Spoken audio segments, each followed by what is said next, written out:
Hey guys, welcome to Nerdarchy, for nerds by nerds. I'm Ted, hanging out with a full contingent today. I'm Nate. I'm Dave. Ryan. And you guys have been hanging out with us for a while. You know that we've kind of got the reputation of being the 5e guys, the 5th edition guys, however you want to call it. So today we're going to kind of take a left turn and say, what do we not like about 5th edition? What the hell you say? What do we hate about 5th edition? What do we I didn't say anything about hate. dislike? Dislike. So what don't we like about 5e, guys? So, alright, so admittedly this is like my favorite edition of the game so far. I agree. There's only a couple things that really bug me. And one of which is... No PC Thrycreens, because that would bug me. That would bug you? That would bug you? Yeah. You know, isn't that the opposite of bugging you? Because there are no bugs? No cat people? Yeah, or cat people. Yeah. Now, you know, I want to say, like, my biggest pet peeve with 5th edition is shared actions. Fucking hate them. I'm right there with you. You know, other things get, like, besides Ranger, other things can get animal companions, and, you know, they use their own things, but the Ranger totally gets the shaft. Fine Steed Familiar is a works better... the same way, too. Right, that's true. That's true. Yeah, isn't Fine Steed like the steed gets its own actions? Yes, absolutely. Yeah, it's like it's an autonomous creature. Yeah, except for if you're doing mounted. I think if you're doing mounted combat, the way mounts work is kind of like your action is utilized by the mount. Well, it depends. The reason why the Paladin's mount actually gets its own actions is because it's intelligent enough. Mm-hmm. That's the caveat to mounted combat is, you know, if it's an intelligent creature, it can have its own actions. Right. Otherwise, you share them. Right. Which, like, I understand, like, for, you know, speed of play and game balance is what they're going for, but, you know, it totally breaks the game balance the other way when you're looking at a character like the Wizard or the Ranger, where they actually have to spend their actions to command their familiar or command the Beast Companion. That it makes them far less effective than pretty much anyone else. Like, it's almost like Watt said, hey, always play a hunter. Well, I mean, the thing of it really is, like, the Ranger, where his whole thing is about having a Beast Companion, he's terrible. You know, Well, like, until the highest levels of being a Ranger. While the other Ranger is fantastic at dealing damage. Yeah, right. Yeah. It's like, if the problem was that this beast did that extra damage that made it, I don't know, more than a fighter, you mean like the Ranger does all the time, the other one? An extra D8 on all your attacks? Hunter's Mark on top of that? Come on. Hunter's Mark, you can concentrate D6 and for D8. an hour. Bam. Yeah, you can hate everything all the time. And it does something else besides the extra D6 of damage. You can stalk that person for the next hour. So And they have to get a restraining order. yeah. That is if you don't kill them first. Right. That's true, because a lot of stalkers could end up in that, you know. But, yeah, so that's shared actions, no bueno. So another one of mine is just a minor thing. It is the Weapon of Speed. The Weapon of Speed is hella gay because you have to use your bonus action to get the extra attack. Right. Which means you can't fight with two weapons. Right. Or do anything else pretty much that requires a bonus action. It's almost like not having a magic item. So it's like, why did you bother? Like, So with certain character archetypes, the of speed quality is literally useless.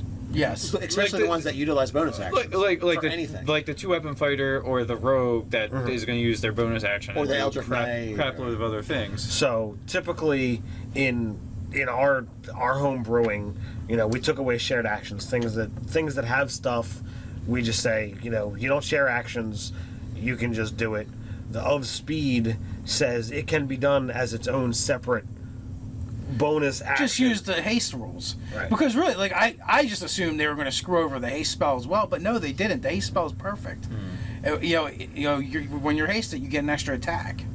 Yeah. And it does, you know, it just falls under all your other attack actions. Right. And that's how this Weapons of Speed should have been. So, as we just talked about the shared actions with animal companions, we also want to dip into the idea and the fact that, like, animal companions for the Ranger specifically have so little hit points that they're like exploding pinatas. Like, like they're except you don't get anything good when they explode. Yeah. And it takes 8 hours to summon another one. Yeah, they're so weak. I mean, like, only in their hit points. Their other stuff is really good because you're adding the Ranger's proficiency bonus to almost everything. So that actually makes them good at attacking, damaging, and it even increases their armor class. Right. But at the end of the day, like, you know, your average Beast Companion has 10 to 13 hit points. You know, when you get them at 3rd level, like, that's a one-shot. Right. So like I don't even know what they were thinking when they did that. Like, you play test it. It's got to be the beast. Like, did you have really nice DMs that weren't attacking the beast? I would kill that fucker every time. One shot, boom. The orc lops off its head. We need another Timmy. Or the ogre's like maw just goes into the back, crunch. So what I did in my campaign, because I do have a beast companion ranger, is the way the hit points work. It's actually 4 times the ranger's level or the beast companion's hit points, whichever is better. But still, even at 3rd level, that's only 12 hit points. Right.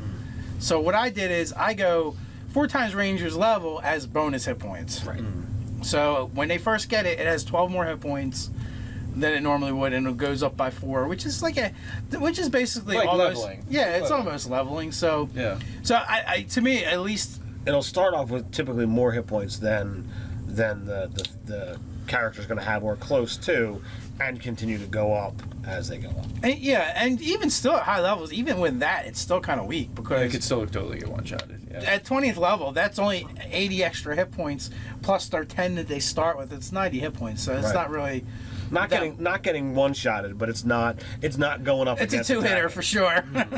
Yeah, like at that point, forget about shared actions. Like, if the ranger does have his own actions, he might be spending his action to keep his beast companion alive. Like heal it up. But that being said, I still have to come up with some benefits when the ranger levels, because so a lot of stuff basically is minimizing the shared actions as the ranger goes up in level. making it suck less. Yeah. Yeah. So maybe I'll do things like bonus hit points and stuff, or make things to make the beast companion a little bit tankier. Or maybe it gets a stat bump.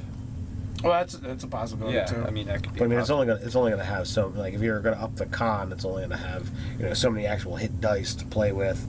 So it's like basically strength, dex, or con that you're trying to play with. Yeah, I mean, but even so, like you're either increasing. Well, you're also increasing its saving throws. That's true. Yeah, so by augmenting a stat.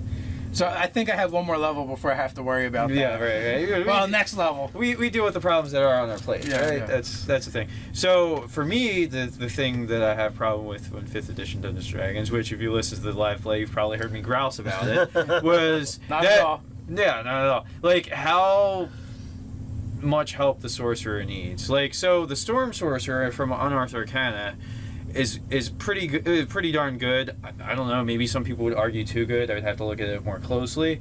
But I feel like the existent sorcerer origins, they need a little bit of that. They need that, or they're kind of underwhelming. They need to dial it up just a little bit. Like when you stack the wizard next to the sorcerer, well, you've given 5th edition wizards the versatility that the sorcerer once had in Right. casting, because they can just prepare spells, and it's not like you're doing individual slots. They're gonna eat you alive in the comments, Right. just so you know. Right. So the wizards has gotten some of the versatility of the sorcerer. They have rituals, so they can get all the fucking rituals and do it whenever the fuck they want. And then, they have arcane recovery. Better. So arcane recovery lets the wizard get more casting than the Back. sorcerer. I can because- tell you're passionate about this. yeah, it's complete bullshit. I mean, like, once you start to get meta magic points, sorcery points, so you can get you get some of that casting back, but now you have to pick and choose between doing what makes the sorcerer special, as in doing meta magics, or just having more spell casting because you're a sorcerer and they're kind of supposed to just be able to launch a bunch of low level spells. The sorcerer has the ability to put out more damage. The wizard has the ability to do more castings. A That's shit ton more castings once you factor in rituals. That's- Because there's no sorcerer in their right mind is going to take take a detect sorcerer. What's that? To take Yeah, magic. a sorcerer's not going to do that, because it's just like, oh, I have a very limited number of spell slots. Why am I going to burn them on anything that's not something that can either save me or deal damage? So, yeah. And there's some fantastic effect abilities that I think the wizard gets that the sorcerer doesn't. Yeah, oh yeah, because of their school, right? My issue, I'm going to go along with you on this issue with the sorcerer. My issue with the sorcerer, first off, the storm sorcerer and the favorite soul are both superior. yes. Well, I in- mean, in so pretty they're- much everything. they're kind of played than the rough- two, rough than the play two generic tests. sorcerers that Yeah. they give you. Well, I mean, but So- they're rough play tests, so they're not really like fully fleshed out or thought out. But I do feel like that, you need a sort of bonus spell list, sort of like the Storm Sorcerer has for each build of Like the your, sorcerer. your origin should give you something. Like, Right. oh, Right. you know, I've gained my sorcerer's powers because I'm actually Fey-blooded, or I gained my sorcerer's powers because I am descended, you know, in some way touched by dragons. So it's like, well, you get eventually you get fire breathing and wings, but augmented spells to go along with that, rather than have to choose them out of your group of your small amount of spells would be decent. I think of that. Yeah, like even like you look at the Paladin as a caster, and like they can almost rival the sorcerer with the bonus spells that they get by like the oath that they take. Mm-hmm. Like they're actually a comparable caster to the sorcerer in some regards. I mean, like they're doing different kinds of casting, Right. but raw spells, I'm just like, this is bullshit. So yeah, that's my gripe. You need to go back to our sorcerers video and the sorcerer versus wizard and start reading some of those comments.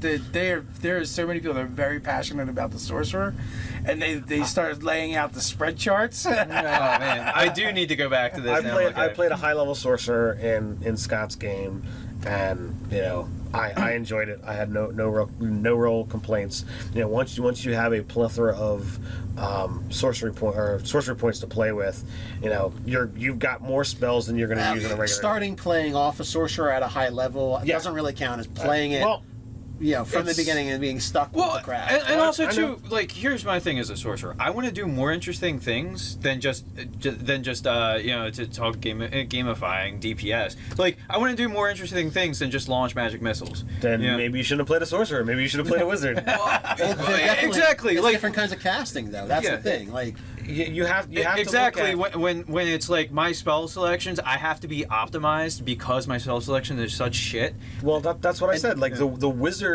is designed to have more castings and be able to do more things. The sorcerer is better. The at just wizard laying is out designed to be better.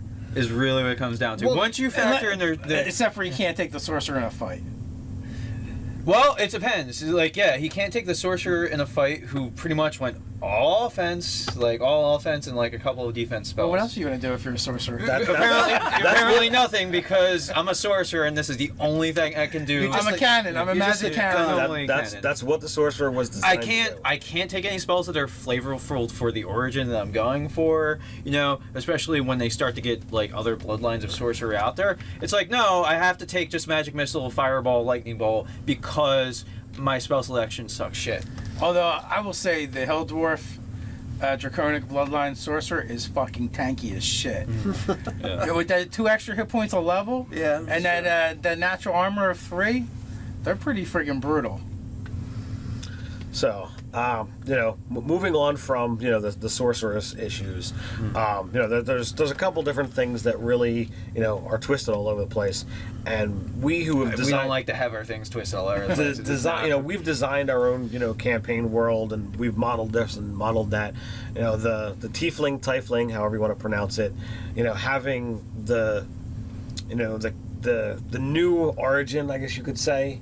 The 4th edition origin. The 4th edition origin. You know, we kind of like actually the whole. They've got the blood of demons. It's, you know, Planescape. We like the Planescape version of the Tiefling.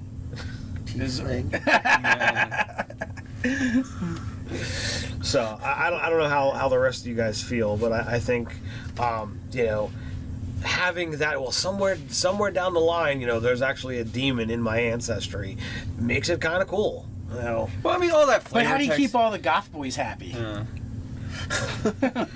I'm so goth! you know, that's kind of an issue with the half elves as well. Not as much, but you know, there's a whole race of half elves. They did the same thing with orc half orcs too. There's a whole race of half elves. Like they PC'd the, you know, all the like questionable races, like you know, like, because I mean, you know, previously we just, you know, accepted that, you know, if you're a half orc, you're like the child of rape, probably. More than likely. You know. 9 times out of 10. or Basically, arranged marriage. all that sort of like fluff sort of No, thing. that's That's 5th edition. yeah, that was the. Oh, We're gonna make it all nice and Yeah, happy. yeah. Well, I think arranged marriage makes sense. It's a good story arc, but it's not a race of this. It's a human and an orc. Yeah. They Right. just My Little Ponied it all. You know what you could do with all that fluff that you think is just BS? Just crumple it up. Throw it over. Rewrite it. You rewrite it. It's your world. Do with what you want.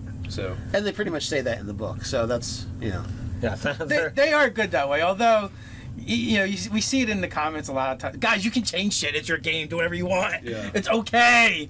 I don't like diddling with mechanics too much. Like, I mean, I might workshop the sorcerer at some point, but we can play test it out.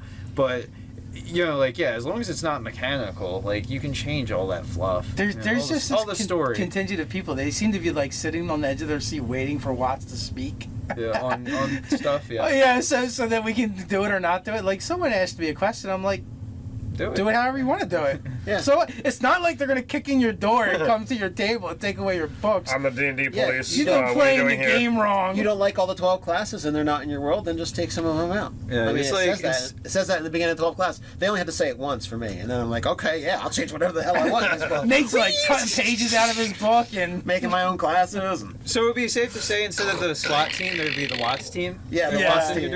That's the D&D police. Yeah. With the wizards are here. We've come to compensate. Yeah, so guys, if it's fluff, it's your game. Make the game you want to play. We've already talked about the different house rules that we've changed, or the rules we've changed into house rules, because we didn't like what was in the player's handbook. I mean, we've taken it slow just because we wanted to experience the game as written. Because like, game designers probably have a good track record of doing this stuff. Right. So you want to kind of trust in what they do. No, I'm not a proponent for sweeping changes right away, but as you play things out, tweak here and there. If it's not mechanically relevant, then you can change whatever you want. It does not really change how the game plays. So. Right. So now you had said something about the broad classes that you weren't all that happy with. Off Classes for broads. Let's talk about it. Oh my God, this can't go bad for us on the internet at all. No, you had said that you didn't like that. Every class. Well, there is the one thing that is kind of weird, is the fact that every class is a magical class now. Like, there's always a magic option. Like, well, you know what I feel like it is? They kind of start to bring back and mesh a lot of the prestige classes. Yeah, they just took. They don't have prestige classes. They did micro prestige classes because they're not like as strong as like the what is it? Is it the Arcane Trickster? That's the rogue. Yeah, that was a prestige. That was Eldritch Knight was a prestige. Yeah, yeah. Right. So. Yeah, so like, I don't know. Well, and Gish, so like your fighter mage is like one class now, which is fine. But like, I don't know. Like, I could have did without the magical monks and magical rogues. To be honest with you, everything else was kind of works for me. Well, I think that the way they've got it built, and this is just my perspective here, is like, you could say, all right, I'm going to play a thief and a mage multi-class, and this is where I'm going to get to. And if you're satisfied with building those two things together, okay, well, I'm going to be a 10-10. Well, that's going to get me this level of caster, this level of thief, and this is what it presents. And to some people, that's good enough. But here, they're saying, you know what? If you want to play a thief who dabbles in a little bit of magic, you add. So you could go straight 20. So you could go straight 20 with thief. You've got access to a little bit of magic. You're restricted to specifically the thiefy type spells. You're gonna get all your sneak attack. You're gonna get the high level thief abilities, or rogue abilities, I should say. Yeah, they don't like the T word. It's very discriminatory. Well, thief is technically that's an archetype now. You got thief, arcane trickster, and assassin. So like, you get the high level rogue abilities while having access to the dabble in magic, and the same crossover with fighter. You've got just a little bit of magic to get your dip without actually losing any levels. See, now with the fighter feels good to me because it's iconic. Like, the fighter wizard Gish has been there forever. It's a standard trope even outside of D&D. Like, that feels good to me. The rogue wizard is just. I've always wanted to play an arcane trickster, and it just never seemed to work out right. I've made that character. I don't know whether he ever got to the levels to be the prestige class or not, but that's been around for long enough within the it's been there for essentially now 3 editions, 3rd, 4th, and 5th. So I don't see the problem with having it, it be there. I played a half-elf and thief mage back in the day. It was fun. Yeah, and usually, even if I play a cleric, he's kind of a rogue. So, I could see, taking the arcane trickster archetype and then, maybe taking taking a cleric, cleric of knowledge or whatever. So, you could be this, shady, shisty sort of, rogue cleric who's got some arcane casting, or you could dip back into wizard to be even more castery. So I don't see a problem with it. I'm for it. F you guys. I'm going home. And then for the monk, some people just like Avatar: The Last Airbender, man. Well, that's completely what that is. Yeah. I mean, open hand is really the superior. Open hand is just the most awesome monk. I probably won't ever play Way of the Four Elements. That's what it is, right? Yeah. But it's cool for flavor, and if someone wants to play it, and that's sometimes that's choices. I don't like how much the stuff costs. That's sometimes the choices you have to make. Is sometimes you're making a choice based on flavor, not necessarily I want to be the the best DPS or whatever. You want to make the choices to say, okay, well, all right, I want to make a sneaky monk, so I'm going to go shadow, or I want to have some of these really cool abilities, so I'm going to go with the Way of the Elements. Yeah, and if. The element one is just it just seems a little weaker, and maybe that needs some retooling or tweaking for what costs. The cost of doing things. Kai points come back after a short rest. Ooh. Well, that's something to consider. Yes. Then that's that's a horse of a different color. So that is a consideration, but yeah. Okay. Yeah, because you short rest all day. Yeah, that's the great thing about the warlock. It's I only got 2 spells, but I can do them literally all day. I just need to take a nap. Bang bang. Yeah. Bang bang. Yeah. Bang bang. Yeah. if you have a nice DM anyway. So I'm gonna get to aside from what I've talked with you guys. My gripe is the redheaded stepchild of psionics not being in the core book. It's never been in the core It's book. never been core. Just once, do something different. Because Psionics isn't really iconic D&D. I Never enjoyed- has been. It's just been in since the beginning, pretty much. First edition, right? It's been in. Actually, in first edition was the only time it was actually in the core books. But but after that, it never was again. Yeah. So, But it was completely different. Anybody can be Psionic. Psionics, 13th class, I think it goes really well. They had that synergy of the number, what class number it would have been. So just overall, I like the Unearthed Arcana Psionics so far. I would have liked more than 5 levels, but it seems cool. And yet, But Watts hates Nate. and they added. I had fun making the classes for Psionics because I didn't want to wait for them. But I would have liked to have seen it in the core book, just because it's always going to be that outlier, weird add-on thing that half the people will be like, well, it's not in the core book, I don't even care about it. Or it's too strange because I spent all my brain power learning 5th edition rules, and then this comes along and I can't add it. But even if it was in the core rule book, it'd be like, okay, I'm learning 5th edition. I will also learn this 13th class because it's in here. You know what would have been neat if they would have plugged it into the DMG with a sidebar on Psionics. Could have worked because all the optional rules are on it, and hey, there's this. If you want to add this sort of mystical sci-fi element to your game, this is how you would do it. So I would have liked that. I'm kind of surprised that you're not going to bring up the other thing you seem to gripe about a lot about 5th edition. Remind me and I'll do it. Basically, how they balance everything. Yeah. For power stats and classes. If something makes sense to have strength and con as their saving throws, or con and wisdom as their saving throws, or whatever, dex and wisdom is perfect monk saving throws, right? Well, I think it should just be that's what the class gets, because the balance is a complete. Yeah, here we go. Balance is a complete illusion in this game. It is completely 100% an illusion. You can get close, but who cares about one saving throw or here or there if it thematically makes better sense? Well, just give them one less this or one less that, or I don't know, whatever you need to do to make you think it's balanced in your mind. Just I would rather see as much thematic as possible and not so much gamist balance. I get that, but don't you think it's great that with the adding of the mystic, now there's 2 classes that have intelligences? There's power stat. Oh well, yeah, that's kind of annoying too. That like they already have a stupid amount of charisma casters. What's one more wisdom? You know, so what? Now you can't do the monk. Now you've got you can't do a monk mystic now and have it be as good because you need intelligence on top of everything now. Although I would and they already point out- need it 50 stats anyway to be good anyway for a monk. So what's one more? Now intelligence can't possibly ever be your dump stat for that class. Which I mean, I guess you're just gonna have to sacrifice something else. You got charisma and strength. Great. Yeah. Yeah.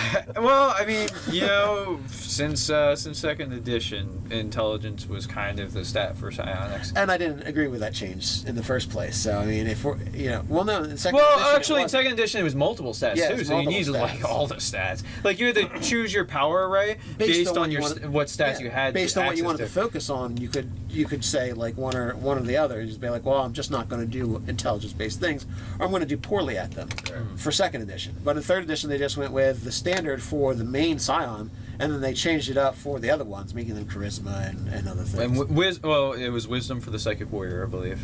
I thought it was charisma for the second warrior. No, Wilder. Wilder's charisma, and I didn't really like that either. I wanted one station standard stat for everything, but whatever. They chose intelligence. Now the wizard has somebody to hang out with. Of course, Sonic's spells don't stack, so a sonic wizard, man. There you go. yeah, it can truly be like a multi-class fighter, because you don't gain. It's not like Psionics add spell levels, so you're at whatever wizard levels you get. So that's another thing. So they made an intelligence base, and you don't really stack with any of the Other casters, because your power doesn't stack with it. Right.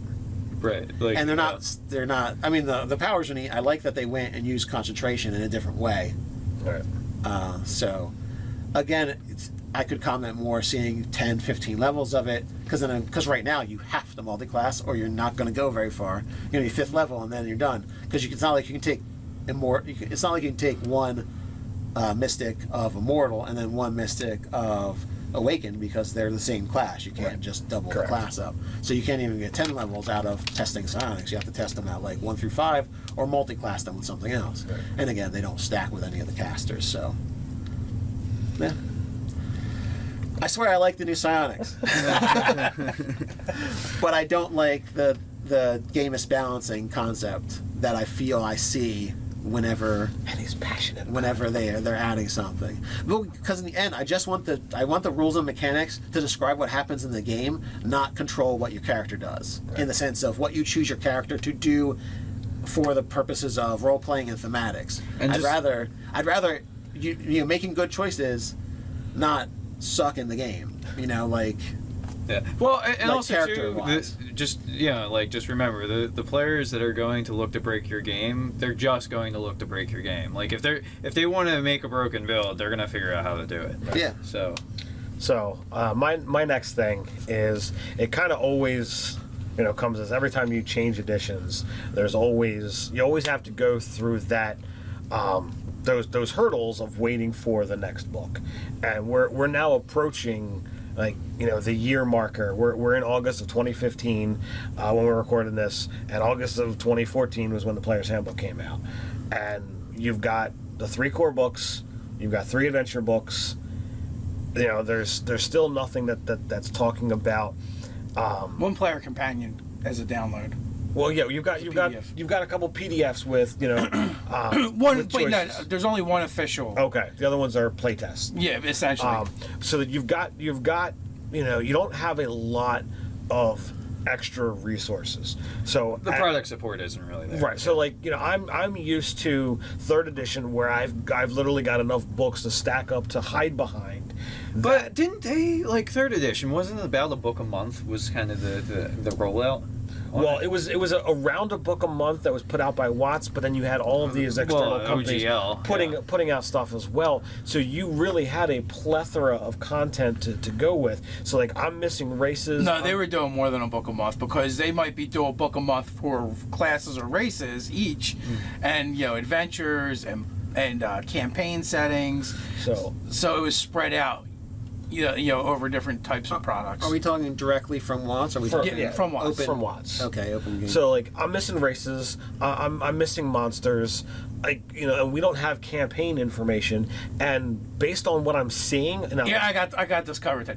Thank you, 4E haters. Thank you very much. It's your fault. It comes down to they got such a backlash because of releasing a lot of product, that I feel like that's why they're doing this slow burn, the slow churn, because of that. And it could be numbers too. There's another thing, at issue. So they pretty much, at a certain point of 4E, knew that 4E was kind of not gonna last. Like they realized this shit. So there was a certain point in which they started pumping out as much shit as possible to get as much money out of people on 4E, because they knew they were putting the kibosh on it. So all the backlog of content that they had working on it and developing, they were probably just trying to get the cash that they're going to get out of 4E. They started off with a lot of putting out a lot of material right away, because they were doing multiple players handbooks, I feel like they multiple really DMGs, ramped it up though.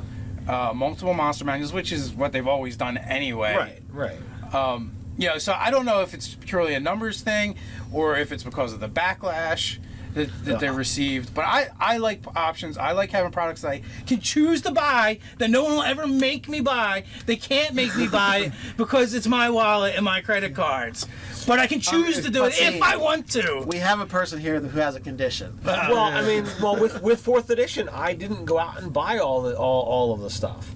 I made that choice, and here I am. It took me a while to actually say, you know what, with 5e, I need to have all the books, and I did. I went and I eventually got them all, but it's more recent, and I got the adventure books, even though I don't plan on using them to run the adventures. I wanted to see what was in there, because I know there's got to be useful content. And for you guys out there, if you don't have the other books and you don't plan on running the adventures, there is magic items, monsters. There's useful bits of information in the other books. If you're like me and you want more content, you can pick up the Tyranny of Dragons, the Princess of Apocalypse. There's useful stuff in there if you're not going to run those adventures.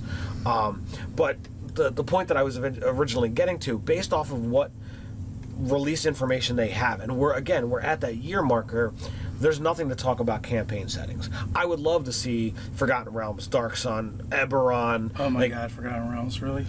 Forgotten Realms is like the last on my list. Yeah. Well, there's a lot of stuff in Forgotten Realms. Forgotten Realms has been a big part of D&D for a long time. You can piecemeal out a lot of material from it. Yeah, so it's something that I would buy, I would want, but it doesn't look like they're going to release a campaign setting book. They're just going to release adventures, and you're going to have to piecemeal the things together. And I really want that campaign setting book. Well, isn't the design team massively pared down now? Yeah, I think there's like 5 or 6 people. Maybe what they're trying to do is they're gonna maybe slow build and build another cash flow so they can hire and staff. I can't remember who it was. It was a person kind of in charge of sales and stuff. They talked about how they're not just throwing information out there. They're not just doing a book to do a book for us. They're doing, if it doesn't follow an arc, if it doesn't have a purpose, they're not doing it. And they don't see a purpose in just giving us info on races or just giving us info on a particular region. They're doing these story arcs, and if it helps us, if it's required for the story arc, they create it, or that's where they assign it. Like the Arrow Croco, they were a big deal in that section in dealing with that story, so that's why they were in the book. They're not just doing the 3E model of throw out, I don't know, you could crush a car with the amount of books that are produced for 3E. I've played, with you guys for as we said for a long time, and we've always done homebrew campaigns. With the release of Eberron, we did play a little bit, in that you ran a couple of campaigns there. But we've adventured through Dark Sun a little bit too. We've done Dark Sun in your Pathfinder game, and as well as in the past. But having access to those books, to that information, I think is very good, not only for an options, but it's also good to say, okay, well, if this is how they build a campaign, this is the kind of information that they need. It also is a template for those people like ourselves who are doing a home brew to say, this is what you need. If you don't have that, you need to do more work on your world. So having access to those templates for the current edition, I think is incredibly useful. So there you go. There's my rant. There's definitely like blocks to certain campaign settings happening. Like Dark Sun can't be done without psionics being done. That's absolutely correct. That one's just like off the list of possibilities until they figure that out. Yeah, I think with all these grievances, let's just go back to playing first edition. My class will be elf. Fuck this game. We're going home. Turn it back down to the first thing that that you were talking about. 5th edition is still the best composed system that's out there, and we do all enjoy playing. This is just our point of being able to put out our grievances, to say, look, yes, it's still not perfect, and this is why. So we'll do what gamers have done since the dawn of time. Complain about it. Well, that and change the shit we don't like. Yeah. Well, and also too, maybe we can go out a little bit of a positive note. Like, one of the things I love about it is the speed of play. Like, you can make a combat last like 3 to 4 rounds. You're good. You can get a combat in like 35 minutes, as opposed to like an hour and a half, 2 hours of some previous editions. Sure, you might have those big epic boss fights that are going to take the time, but like your thing where you're just kind of fighting the guys leading up to the guy you're after, you can make those combats cinematic and quick. Yeah, it's so true. Like you when you came back from New Mexico, you started running a campaign using Pathfinder, playing Dark Sun, and it overlapped with us starting 5th edition. So, like, it was fun playing the Pathfinder and playing that game, but then as soon as we started playing 5th edition and getting in combats there, and then looking back in retrospect, we're like, I don't want to do that anymore. Yeah. I'm just like, it's just not as fun. Like, if you like Pathfinder, great. Don't we're not sitting here trying to knock Pathfinder or say. For us personally, the speed of play, as Ryan says, of 5th edition, we feel just makes the game more enjoyable. Well, the barrier of entry to make a character in previous edition compared to 5th edition, I think 5th edition lays out role playing, and there's some other things that it does that's really streamlined and easy. Wait, right? When you're getting ready, like, and I've heard like the horror story of this happen. Actually, one of the recent Happy Jacks that I had listened to, where they talk about, it wasn't a D&D game. I think it might have been GURPS or one of the other systems anyway. But they're like, yeah, we could use another player. Here's a stack of books. Oh, you never played? Well, that's okay. Just go make yourself a character over there while we play and have fun. The entire session, this person was making a GURPS character. The same thing could be said for Pathfinder or 3rd edition or 3.5 D&D. It's really, you could give them a stack of books they can't carry and send them in the corner, and they could spend all night trying to make a character. Well, especially if you have no guidance and no assistance, absolutely. Pathfinder offers even more options than what 3.5 did. And 3.5 3.5 had a shitload of stuff. And well, yes, but Pathfinder builds off of 3.5, so like everything they don't pare it down. It expands out. As a matter of fact, they added new features and stuff like traits that you could put in that weren't even in 3.5. So it's literally like, okay, there without were traits, it was just they didn't really do anything with it. Without any kind of guidance, it's like, okay, there is more than I can consume here. What do I do? If you're new to the game and you don't have guidance, there can be too much to deal with.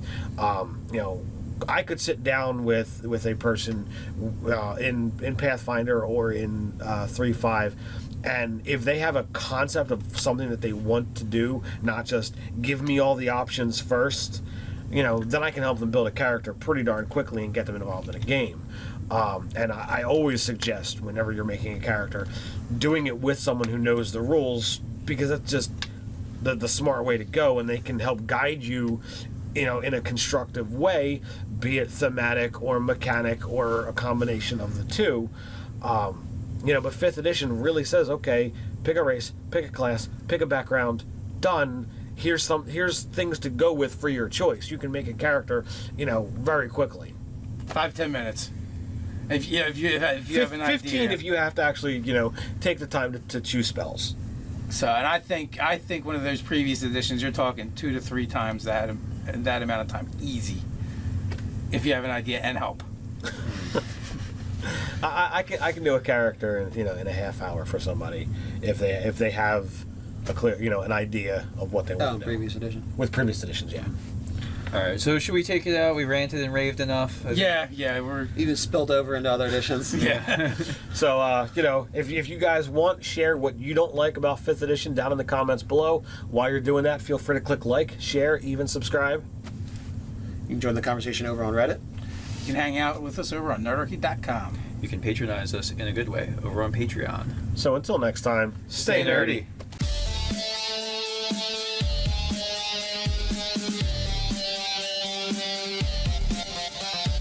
I hate everything all the time. And it does something else besides the extra d6 of damage. You can stalk that person for the next hour. So And they have to get a restraining order. It's yeah.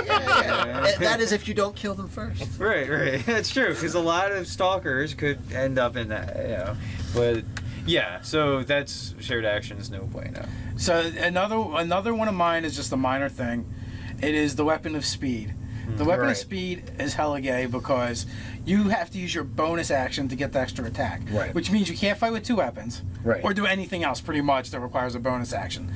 It's almost like not having a magic item. So it's like, why did you bother? So with certain character archetypes, the of speed quality is literally useless. Yes. Especially the ones that utilize bonus actions. Like for the anything. like the 2-weapon fighter or the rogue that is going to use their bonus action Or and the do Eldritch Knight, crap load of other things. So typically in our home brewing, we took away shared actions, things that have stuff. We just say, you don't share actions, you can just do it. The of speed says it can be done as its own separate bonus action. Just use the haste rules. Right. Because really, I just assumed they were going to screw over the haste spell as well, but no, they didn't. The haste spell is perfect. When you're hasted, you get an extra attack. Yeah. And it does, it just falls under all your...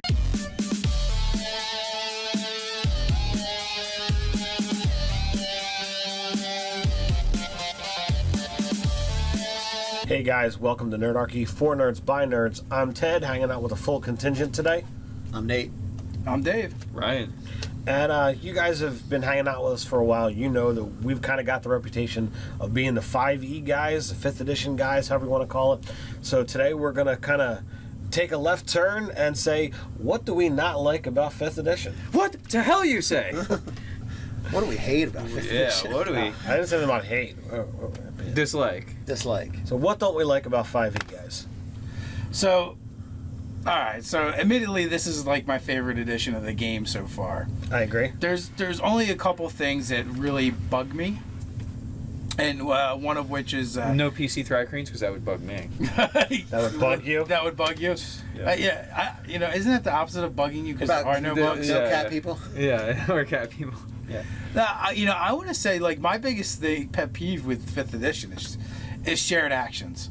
Fucking hate them. I'm right there with you. Other things get, like, besides Ranger, other things can get animal companions, and they use their own things, but the Ranger totally gets the shaft. Fine steed. Your other attack actions, and that's how this weapons of speed should have been. So, as we just talked about the shared actions with animal companions, we also want to dip into the idea and the fact that, like, animal companions for the Ranger specifically have so little hit points that they're like exploding pinatas. Like, they're except just, you don't get anything good when they explode. Yeah, And it takes 8 hours to summon another one. Yeah, they're so weak. I mean, like, only in their hit points. The other stuff is really good because you're adding the Ranger's proficiency bonus to almost everything. So that actually makes them good at attacking, damaging, and it even increases their armor class. Right. But at the end of the day, like, your average beast companion has 10 to 13 hit points. When you get them at 3rd level, like, that's a one shot. right. So, like, I don't even know what they were thinking when they did that. Like, you play test that, it's got to be the beast. Like, did you have really nice DMs that weren't attacking the beast? I would kill that fucker every time. One shot, boom, the orc lops off its head. We need another Timmy. Or the ogre's like maw just goes into the back, crunch. So Yeah. what I did in my campaign, because I do have a beast companion ranger, is the way the hit points work. It's actually 4 times the ranger's level or the beast companion's hit points, whichever is better. But still, even at 3rd level, that's only 12 hit points. Right. So what I did is I go 4 times ranger's level as bonus hit points. Right. Familiar works the same way too. Right. Yeah. That's true. That's true. Yeah, isn't Find Steed like the steed gets its own action? Yes. Yeah. Absolutely. Yeah, it's like Well- it's an autonomous creature. Yeah, except for if you're doing mounted. I think if you're doing mounted combat, the way mounts work is kind of like your action is utilized by the mount. Well, it depends. The reason why the Paladin's mount actually gets its own actions is because it's intelligent enough. That's the caveat to mounted combat is, if it's an intelligent creature, it can have its own actions. Right. Otherwise, you share them. Right.